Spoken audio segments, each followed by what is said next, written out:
Right now, while you're reading this, while politicians are giving speeches about American strength and financial experts are debating interest rates, the most significant shift in global economic power in 50 years just happened. And here's what should terrify you.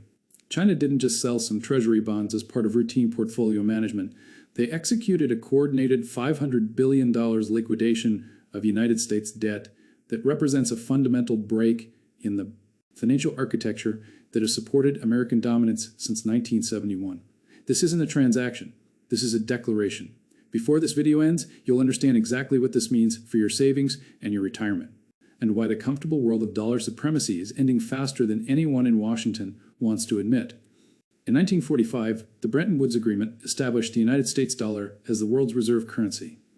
Every country needed dollars to engage in international trade, to buy oil, to purchase commodities, to settle accounts with other nations.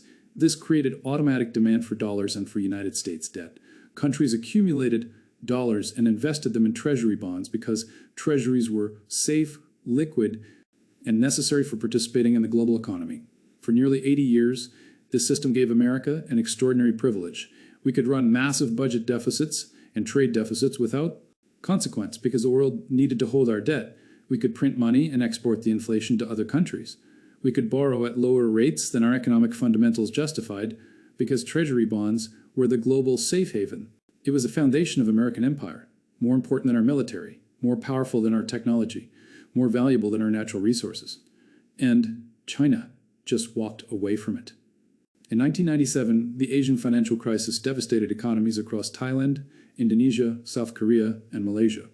Currencies collapsed, stock markets crashed, millions lost their jobs and savings. The crisis was triggered by capital flight.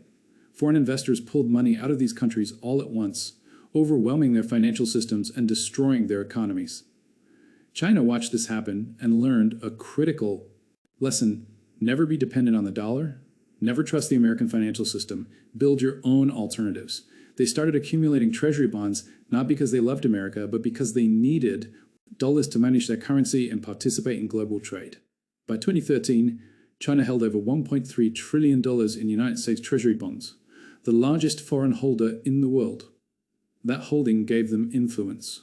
It gave them leverage, it made them a critical supporter of American deficit spending, but it also made them vulnerable, because if the United States ever decided to freeze Chinese assets, to impose financial sanctions, to weaponize the dollar system, China would lose over $1 trillion overnight.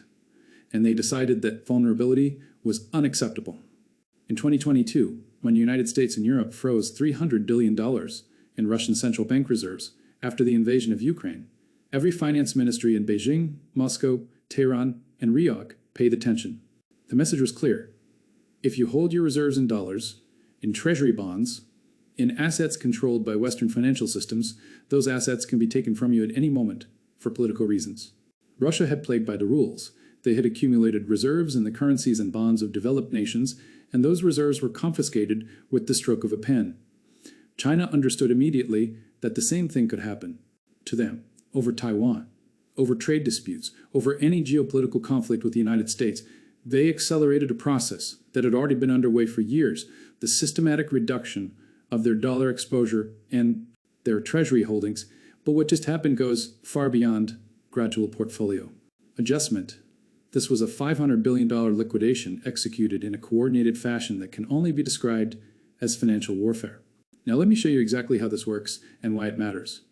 When China sells treasury bonds, they're not just moving money from one investment to another, they're removing a critical source of demand from the treasury market. The United States government runs a deficit of roughly $2 trillion per year. That means we spend $2 trillion more than we collect in taxes. We have to borrow that $2 trillion by selling treasury bonds. For decades, foreign governments, especially China and Japan, were reliable buyers of that debt. They had to be because they were running trade surpluses with the United States and accumulating dollars that needed to be invested somewhere safe, that buying kept treasury yields low. Low yields meant low borrowing costs for the government. Low government borrowing costs meant low interest rates across the entire economy. Cheap mortgages, cheap car loans, cheap corporate debt. The whole system was built on foreign countries, especially China, recycling their trade surpluses into treasury bonds. When China sells $500 billion in treasuries, several things happen simultaneously. First, the supply of bonds in the market increases dramatically. More supply means lower prices. Lower bond prices mean higher yields. Higher yields mean higher borrowing costs. The United States government has to pay more to borrow money. Second, it sends a signal to every other treasury holder in the world that the largest foreign holder is exiting. This creates pressure on other countries to reconsider their treasury holdings. If China is selling, maybe Japan should reduce exposure. Maybe Saudi Arabia should diversify. Maybe every central bank should rethink how much United States debt they really want to hold. This potential cascade of selling is far more dangerous than the initial $500 billion. Third, it removes a fundamental support structure from the treasury market at exactly the moment when the United States needs more borrowing capacity, not less. The deficit is growing, entitlement spending is accelerating, infrastructure needs are massive, the government's borrowing needs are going up, and the largest foreign buyer just became a massive seller. Let me show you what happened the last time a major holder dumped treasuries in size. In 2015 and 2016, China sold approximately $200 billion in treasury bonds as they tried to support their currency during a period of capital flight. Treasury yields spiked. The 10-year yield jumped from 1.7% to 2.6% in less than a year. That doesn't sound like much, but in the bond market, it represents massive losses for existing bondholders and significantly higher borrowing costs across the economy. The Federal Reserve had to step in and slow their plans to reduce their balance sheet because the treasury market couldn't handle both the Fed selling and China selling at the same time. The market stabilized only after China stopped selling and resumed being a net buyer. That was $200 billion. What just happened is $500 billion, more than double the previous episode. And it's happening in an environment where the Federal Reserve is already trying to reduce its own treasury holdings, and the government deficit is significantly larger than it was in 2015. Now let me show you where that $500 billion is going, because that's the part of the story that reveals China's true strategy. They're not converting to euros or yen or pounds. Those are just different versions of the same Western financial system that can freeze assets. They're buying gold, massive quantities of physical gold. According to official reports, China's central bank has been adding to gold reserves every single month for over 2 years. But the official numbers are certainly understated. China has a history of accumulating gold quietly through state-owned enterprises and military channels that don't show up in central bank statistics. They're building gold reserves that could rival or exceed those of the United States. Gold can't be frozen. It can't be sanctioned. It can't be confiscated by a foreign government. It sits in vaults in Beijing under Chinese control. It's the ultimate sovereign asset. They're also using those proceeds to stockpile critical commodities: oil, natural gas, copper, lithium, rare earth elements. They're signing long-term purchase agreements with Russia, with Iran, with Venezuela, with any country that will accept yuan instead of dollars. They're building a physical asset base that supports their economy and their military without requiring access to dollar-denominated markets. And they're investing in infrastructure across Asia, Africa, and Latin America through the Belt and Road Initiative. Ports, railways, power plants, telecommunications networks, all of it designed to create economic dependencies that run through Beijing instead of Washington. This isn't portfolio diversification. This is the construction of a parallel economic system designed to operate independently of American financial infrastructure. The implications for the United States are staggering. When China was buying treasuries, they were helping to finance American government spending at artificially low interest rates. Those low rates made deficits appear sustainable. They made debt service costs manageable. They created the illusion that America could borrow indefinitely without consequences. That illusion is ending. As China exits the treasury market, yields will rise. Some estimates suggest that losing China as a major buyer could push the 10-year treasury yield up by 1 to 2 percentage points. That might not sound catastrophic until you understand what it means. The United States has approximately $34 trillion in outstanding debt. Every 1 percentage point increase in average borrowing costs adds $340 billion per year to the deficit just in additional interest payments. That's $340 billion that has to be cut from other spending or financed with even more borrowing, which drives yields higher, which increases debt service costs further. It's a vicious cycle with no good exit. Higher treasury yields also cascade through the entire economy. Mortgage rates are priced off the 10-year treasury. If the 10-year yield rises from 4% to 6%, mortgage rates could jump from 7% to 9%, or priced higher. That would effectively freeze the housing market. Nobody refinances at higher rates, home sales collapse, housing construction stops, the wealth effect from rising home prices reverses. Consumer spending falls, corporate bonds are priced as a spread over treasuries. If treasury yields rise, corporate borrowing costs rise proportionally. Companies that could borrow at 5% suddenly face 7% rates. That makes expansion projects uneconomical, hiring slows, investment declines, economic growth suffers. Stock valuations are based partly on the risk-free rate, which is the treasury yield. When the risk-free rate rises, the present value of future corporate earnings falls. Stock prices decline mechanically based on the mathematical models that value equities. The 2 percentage point increase in treasury yields could trigger a 20 to 30% decline in stock prices even if corporate earnings remain stable. Now let me show you the second order effects that most analysts are missing. The dollar's reserve currency status isn't just about prestige. It provides tangible economic benefits that Americans take for granted. Because the world needs dollars, there's constant demand for our currency. That demand keeps the dollar stronger than it would otherwise be. A strong dollar makes imports cheap. Americans enjoy lower prices on everything from electronics to clothing to automobiles because we can buy foreign goods with a currency that's in high demand.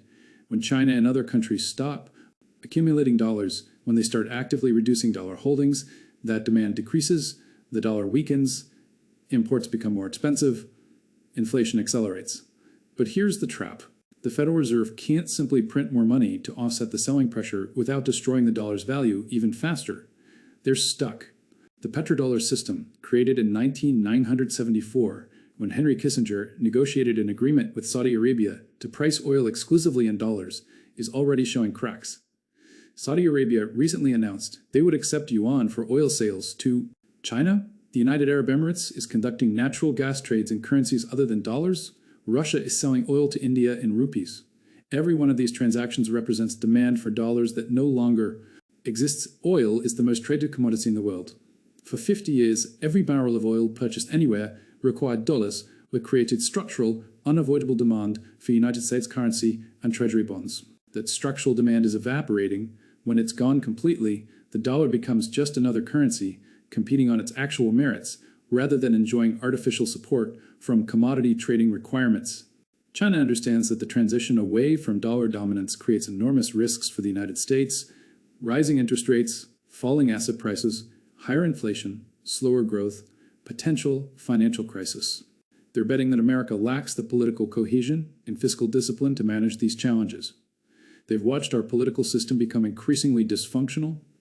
They've seen us add trillions to the national debt with no plan to ever pay it back.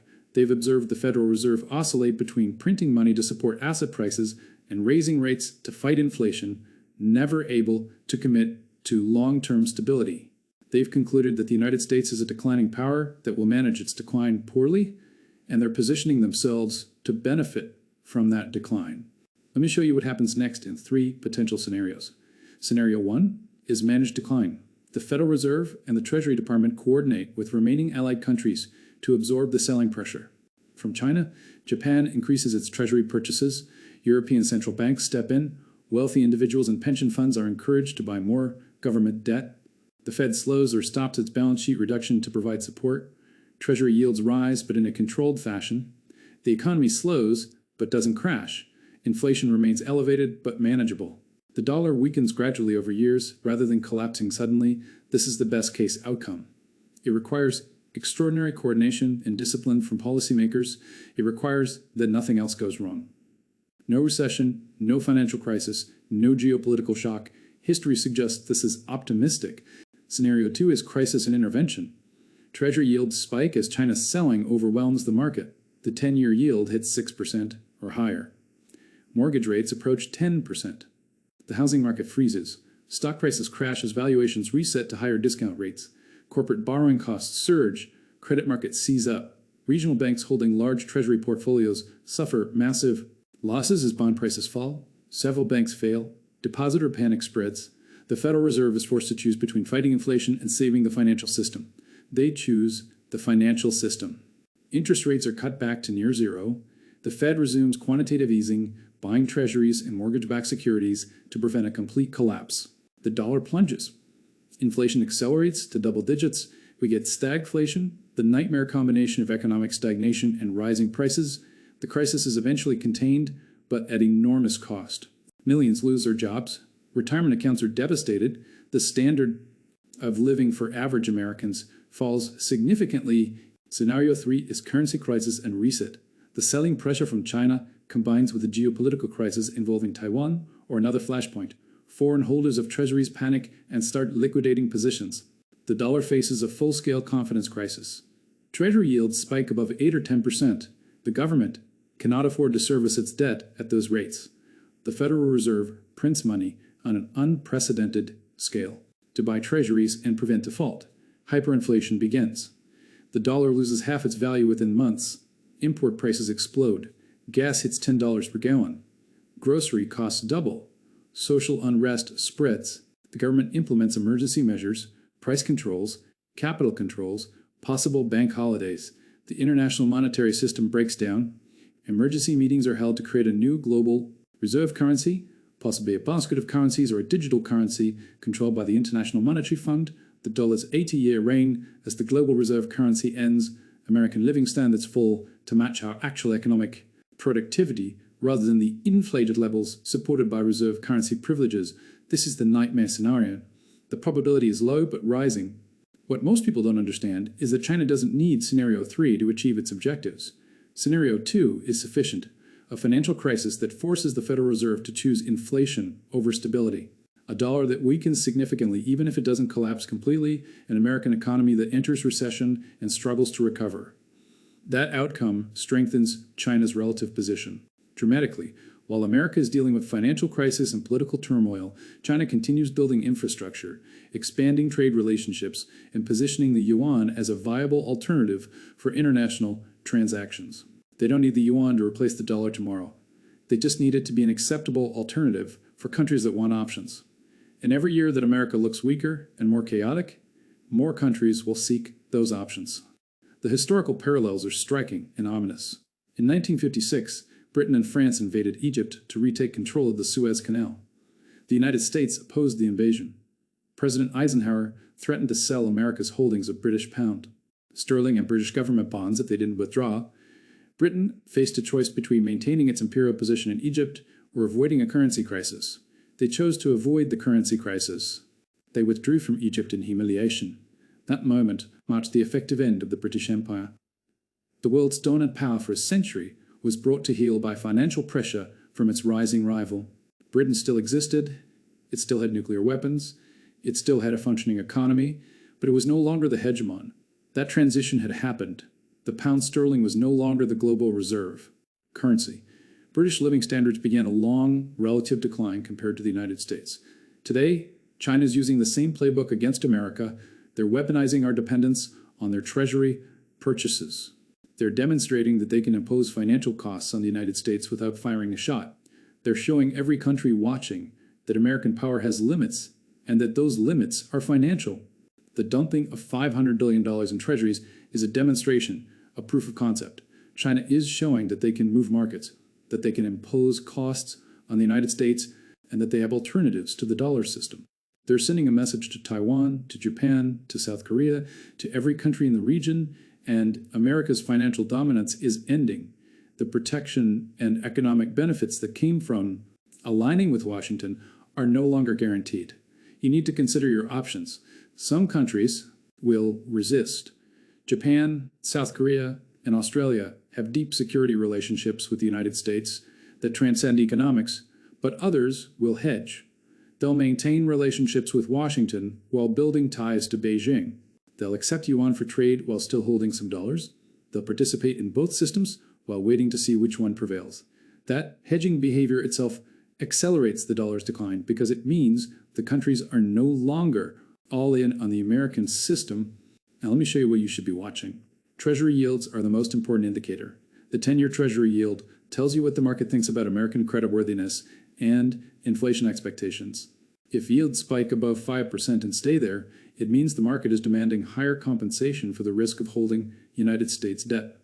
That's a sign that China's selling is having a real impact and that other holders might be getting nervous.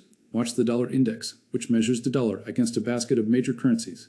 If the dollar index falls below 95 and continues declining, it means the currency is weakening significantly. That would confirm that foreign demand for dollars is falling. Watch gold prices. Gold is the traditional alternative to fiat currencies.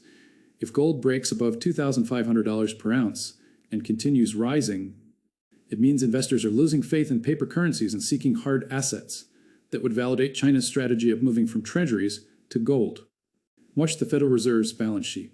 If the Fed stops reducing its holdings or starts expanding again, despite still elevated inflation, it means they're being forced to support the treasury market because foreign buyers are. Disappearing, that would be an admission that they'd lost control. Watch trade data between China and other major economies. If trade volumes increasingly settle in yuan rather than dollars, it means the yuan is gaining acceptance as an international currency. Every transaction that happens in yuan instead of dollars is one less reason for countries to hold dollars.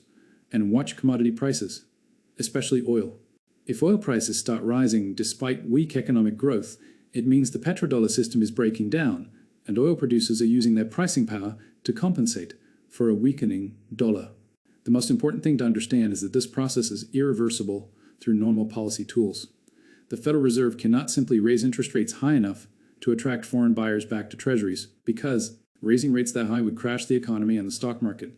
The government cannot reduce the deficit enough to reduce borrowing needs because the politics won't allow significant spending cuts and tax increases large enough to close a $2 trillion deficit are economically destructive. We cannot force China to buy treasuries. We cannot prevent other countries from diversifying away from the dollar. We cannot maintain reserve currency status through military power alone. Reserve currency status is based on trust, on the perception that holding dollars in treasury bonds is safe and profitable. And once that perception breaks, once countries believe they have better alternatives, the status is gone. It doesn't come back. 3 times in modern history, the global reserve currency has changed. The Dutch guilder was replaced by the British pound in the 18th century. The British pound was replaced by the United States dollar in the mid-20th century. Each transition was traumatic for the declining power. The Netherlands went from commercial superpower to a small, prosperous country. Britain went from empire, spanning the globe, to a medium-sized European economy. The loss of reserve currency status meant the loss of the ability to borrow cheaply, to run deficits without consequence, to export inflation to other countries. It meant a significant reduction in living standards relative to what the population had enjoyed during the period of dominance.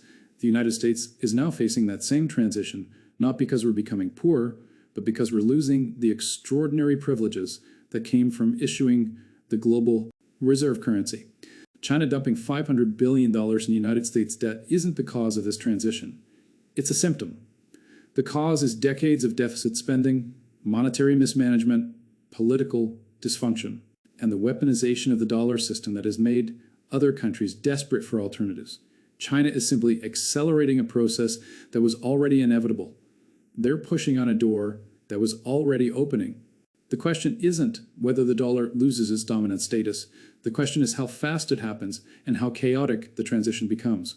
The best case scenario is a gradual, managed decline over 10 or 15 years where the dollar remains important, but shares reserve currency status with the yuan and possibly a basket of other currencies. The worst case scenario is a rapid collapse that triggers financial crisis, political upheaval, and a significant decline in American power and prosperity. If this analysis helped you understand what's really happening behind the headlines, if it showed you why this matters far more than most coverage suggests, subscribe to this channel. Because as this situation develops, and it will develop rapidly, you'll want to understand the implications and the warning signs that most people will miss. Comment below with where you're watching from. When historians write about the decline of American financial dominance, I want to know who was paying attention when it was happening in real time. The comfortable world where America could borrow without limit, where the dollar was unchallenged, where treasury bonds were the ultimate safe asset. That world is ending. China's $500 billion treasury dump isn't an isolated event. It's the beginning of a new era where American financial privilege can no longer be taken for granted. The transition has started, and the people running our government are hoping you don't notice until it's too late to prepare.